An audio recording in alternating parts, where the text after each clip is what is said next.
So let's talk about the situation in Gaza.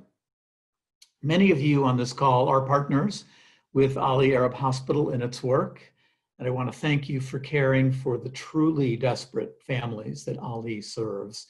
They are, with no exaggeration, some of the most vulnerable people in the world. Gaza is one of the most densely populated places on earth. It's 25 miles long, 3 to 5 miles wide.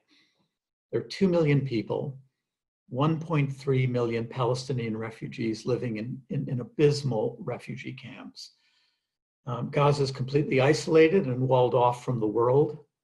The borders are closed and there's a blockade along its entire Mediterranean coastline, both enforced by Israel's military. And innocent Gazans and Israelis are victims of ongoing violent clashes between Israel, Hamas, and the Islamic Jihad. And while that violence is often not in the headlines, it continues to this day on an almost daily basis. The living conditions for most in Gaza are appalling. There's no potable water. The sewage system's not functional. Industry has ground to a halt. More than half of all Gazans are unemployed. For those under 30 years of age, 3/4 of them are unemployed. As one UN diplomat said recently, the economy in Gaza has disappeared. So due to the deteriorating economic situation and the blockade, the numbers of indigent Gazans who have no ability to pay for medical services and little access to care continues to grow. So the waiting list for surgeries of all kinds are growing. I found a February 2019 report by the Israeli military to be really interesting. A headline from that report says, and I quote, "Hospitals in Gaza have reduced expenses by closing departments, with most of their efforts focused on providing initial treatment in emergency rooms and trauma wards. There is almost no way that patients with cancer, diabetes, or dialysis needs can be treated. They are simply being sent home."